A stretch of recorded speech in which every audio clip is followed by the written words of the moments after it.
The invitation arrived in my mailbox, not as a guest, but as a service provider. Catering contract, Palmer 40th anniversary celebration, was printed in elegant gold lettering across the cream envelope. I stood in my kitchen, hands trembling as I opened it, already knowing what I'd find inside. My name is Charlotte Palmer, and at 35, I'm one of the most sought-after chefs in Boston. My restaurant Maison has 2 Michelin stars and a 6-month waiting list. But to my parents, I'm still just the disappointment who chose cooking over law school, the daughter who embarrassed them by working with her hands instead of following the path they'd laid out. The contract was typical, expected number of guests, 200, dietary requirements, and a proposed menu that made me wince. It was exactly the kind of safe, predictable food my mother would choose. At the bottom, her signature was already there, along with a note in her precise handwriting. We expect nothing but perfection for this event, Charlotte. Don't embarrass us. I set the contract down on my kitchen counter, next to the morning's mail. Among the pile was another letter, this one from my grandmother's lawyer. I'd been avoiding opening it for days, but something about the timing felt right. With steady hands, I broke the seal. Dear Ms. Palmer, it began, as executor of your grandmother Eleanor Palmer's estate, I am pleased to inform you that following the reading of her will, you have been named the sole inheritor of both her estate and her shares in Palmer Industries. I had to read the words 3 times before they sank in. My grandmother, my father's mother, had left everything to me, not to him, not to my perfect older sister Margaret, but to me. The estate, the shares, even her beloved vineyard in Napa. Everything my father had assumed would be his was now mine. My phone buzzed. A text from my mother. Have you reviewed the contract? We need an answer by tomorrow. Your father insists on having Maison cater this event. Of course he did. Despite refusing to eat at my restaurant, despite never acknowledging my success, they still wanted to use my name, my reputation, to impress their friends. I thought about all the family events I'd been excluded from over the years, all the times they'd made it clear I wasn't good enough to be a Palmer. I picked up my phone and typed, "I'll do it. Send me the guest list and I'll handle everything." "Excellent," she replied instantly. "The guest list is attached. Remember, nothing too experimental. These are sophisticated people, Charlotte." I opened the attachment, pages of names, the who's who of Boston society. My name wasn't among them, of course. I was just the help. That evening, as I sat in my office at Maison reviewing the contract, my sous chef Marcus knocked on the door. "Hey boss, you okay? You've been staring at that paper for an hour." I looked up at him, a plan already forming in my mind. "Marcus, remember when we talked about that pop-up concept, the one with the interactive tables and performance elements?" He nodded, eyes lighting up. "The one where we turned dinner into theater?" "Yeah, that was brilliant. But you said it was too risky for Maison." "It is," I agreed, a smile spreading across my face. "But I think I found the perfect event to test it out." Marcus raised an eyebrow. "Your parents' anniversary? Are you sure that's wise?" I handed him the letter from my grandmother's lawyer. As he read it, his eyes widened. "Holy shit, Charlotte. This changes everything." "Yes," I said, feeling more confident than I had in years. "Yes, it does. Call the team. We're going to give my parents an anniversary celebration they'll never forget." Over the next few weeks, I threw myself into the preparations. Every detail was meticulously planned, every element carefully chosen. I hired performers, designed custom tables with built-in screens, and created a menu that would tell a story, my story. My mother called constantly, trying to micromanage everything. "Charlotte, the Hendersons are vegetarian now, and the Whittakers don't eat shellfish. Are you sure you can handle all these restrictions?" "Everything is under control," I assured her each time, not mentioning the real plans taking shape behind the scenes. A week before the event, my sister Margaret showed up at Maison during dinner service. She stood at the host stand, perfectly coiffed in her designer suit, looking down her nose at everything. "Charlotte," she called across the dining room, ignoring the stares from other guests. "We need to talk about the anniversary party." I led her to my office, closing the door behind us. "What's wrong, Margaret?" "Mother is worried you're going to try something unconventional," she said, examining her manicure. "She's heard rumors about some of your more experimental dishes. This needs to be a proper society event, not one of your artistic statements." I smiled, thinking about what was coming. Tell Mother not to worry. This will be exactly the kind of event this family deserves. Margaret gave me a suspicious look but left without further argument. As I watched her walk away, I felt a moment of doubt. Was I really going to do this? Was I really going to use my parents' anniversary to make a point? Then I remembered all the missed birthdays, the cold shoulders at family events, the constant reminders that I wasn't good enough. Yes, I decided. Yes, I was. The day of the event arrived, and I arrived at the venue early with my team. The ballroom of the Four Seasons was transformed according to my vision. Interactive tables with embedded screens, hidden projectors, and a specially designed sound system. Everything was perfect. My mother arrived for the final inspection, her face pinched with worry.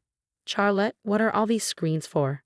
"This looks more like a tech conference than an anniversary celebration." "Trust me, Mother," I said, my voice steady. "Everything has been planned to perfection. Just like you wanted." She didn't look convinced, but it was too late to change anything. The guests would be arriving in a few hours, and the show I'd planned was about to begin. Little did they know, this anniversary celebration would be talked about in Boston society circles for years to come, just not for the reasons they expected. The guests began arriving at 6, filing into the ballroom in their finest attire.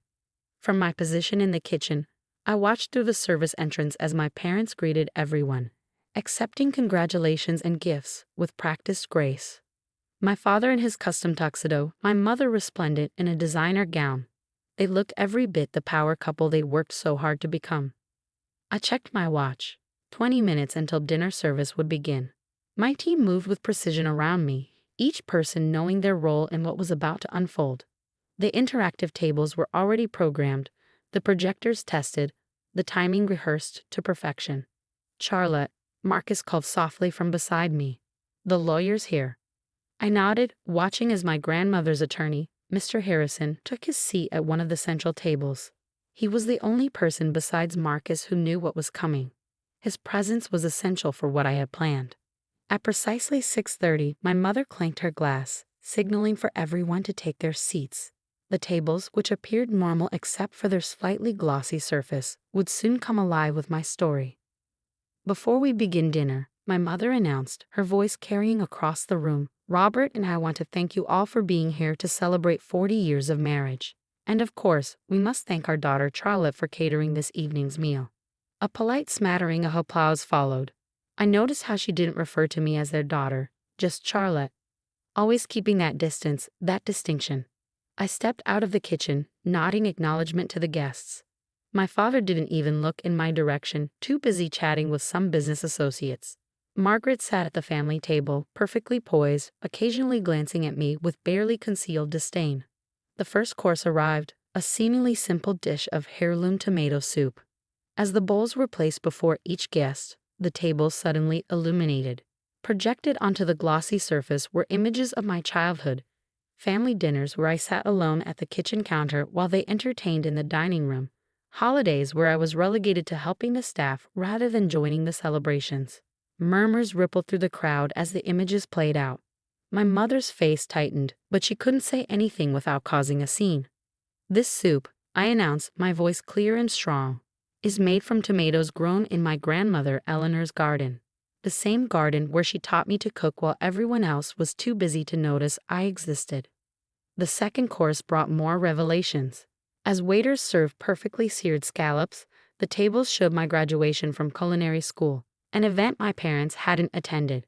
Alongside it played clips from my restaurant's opening night, reviews from food critics, and a ceremony where I received my first Michelin star.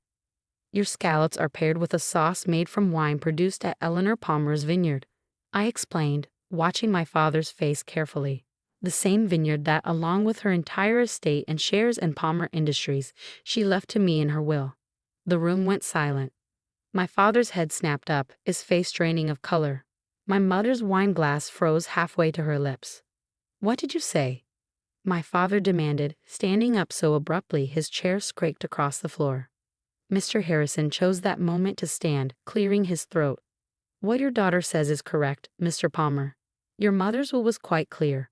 Everything, the estate, the vineyard, and her 30% controlling interest in Palmer Industries was left to Charlotte." The ballroom erupted in whispers. My father's business associates exchanged significant looks. They knew what this meant. With my grandmother's shares, I now had significant control over the company he'd spent his life building.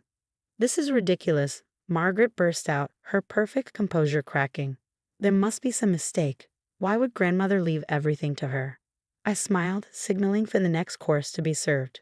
"Because, Margaret, while you and Dad were too busy running the company to visit her, I spent every Sunday cooking with her, listening to her stories, and sharing her love of food. She saw me even when none of you did." As the main course arrived, a perfectly aged ribeye with truffle butter, the tables displayed one final set of images: my grandmother and me in her kitchen, both of us laughing as we cooked together. Her last Christmas, when she insisted on having dinner at my restaurant instead of the family mansion. The day she first tasted my food and cried, saying she was proud of me. "Your main course," I announced, my voice steady despite the emotion threatening to overwhelm me, "is served with vegetables from Eleanor's garden and wine from her vineyard." She always said that good food brings people together, but only if they're willing to sit at the same table as equals.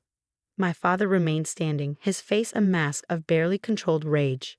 "Charlotte," he growled, "we need to discuss this now." "No, Dad," I replied calmly. "We don't.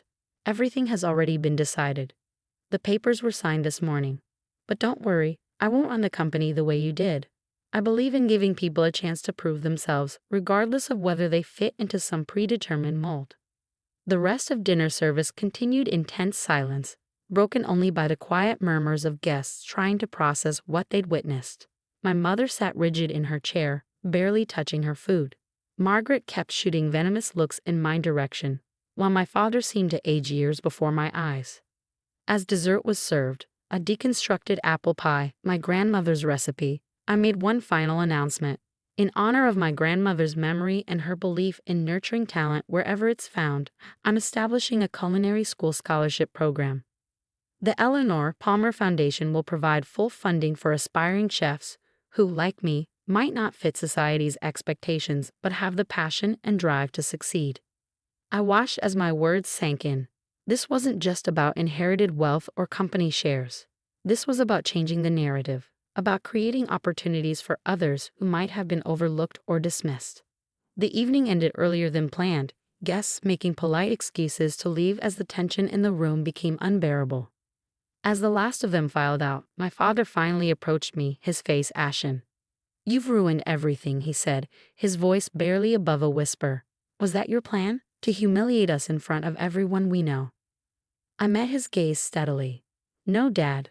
My plan was to show you exactly what you've been missing all these years, what you threw away because it didn't fit your perfect vision of what this family should be." The aftermath of my parents' anniversary celebration sent shockwaves through Boston's elite social circles. The story spread quickly, how Charlotte Palmer, the outcast chef daughter, had inherited her grandmother's fortune and used her parents' own anniversary to reveal it. The morning after, I sat in my office at Maison reviewing the paperwork Mr. Harrison had prepared. The ownership transfer was complete.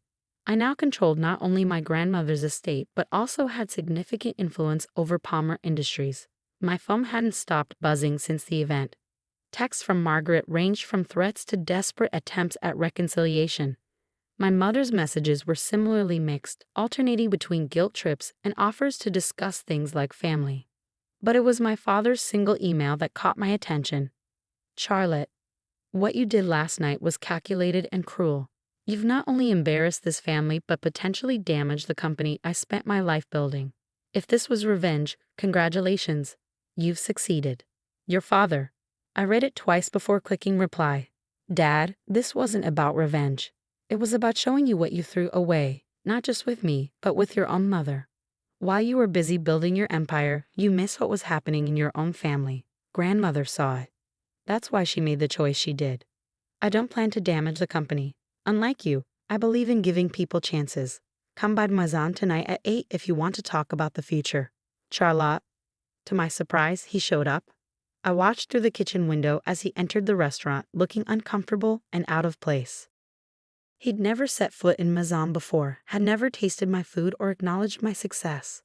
I led him to a private dining room where I prepared a simple meal, his mother's recipes, the comfort food she used to make when he was young.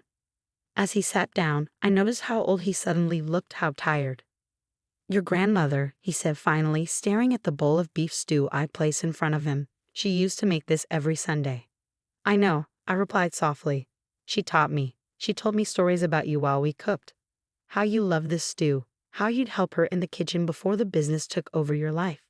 He took a bite, and I saw his hands shake slightly. It tastes exactly the same, he whispered. She wanted you to have more than just the business, Dad. She wanted you to remember what it was like to care about something beyond success and status. That's why she left everything to me, not to hurt you, but to make you stop and think. Over the next 2 hours, we talked more than we had in years. He told me about his own dreams of becoming a chef before his father pushed him into business. I shared stories about grandmother that he'd never heard, moments he'd missed while chasing his definition of success. I don't expect forgiveness, he said as the evening wound down. What we did to you, how we treated you, it was wrong. I'm not looking for apologies, I replied. I want change, real change, starting with how Palmer Industries treats its employees, how it views success. He nodded slowly. And how do you propose we do that? First, we establish the Eleanor Palmer Foundation properly, not just culinary scholarships, but programs for employees' children, support for small businesses, community outreach. Then we look at the company culture. No more promoting people just because they fit a certain mold. To my surprise, he didn't argue. Instead, he asked, "Will you teach me?" "Teach you what?" "How to cook," he said, looking almost embarrassed. "These recipes, your grandmother's recipes. I'd like to learn." That was 6 months ago. Now, every Sunday, my father comes to Mazam early before we open.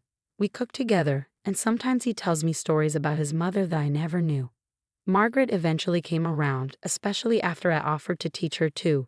She's actually quite good with pastries, though she never admitted to her society friends. My mother took longer to accept the changes, but even she has started attending our Sunday cooking sessions. Last week, she asked me to teach her how to make grandmother's apple pie. The Eleanor Palmer Foundation is thriving. We've already provided scholarships to 15 aspiring chefs, and our community programs are making real differences in people's lives. Palmer Industries is changing too, slowly but surely becoming a company that values more than just the bottom line. As for me, I'm still running Mazam, still creating and experimenting. But now, when I look out into my dining room, I sometimes see my family there, enjoying my food, being part of my world. It's not perfect. We still have our moments of tension, our old habits that die hard. But last night, as I watched my father carefully chopping vegetables in my kitchen, his tie tucked into his shirt to keep it clean, I realized something. Sometimes the greatest revenge isn't about hurting those who hurt you. Sometimes it's about giving them a chance to change, to see the world differently, to taste what they've been missing. My grandmother understood that. That's why she left me her legacy.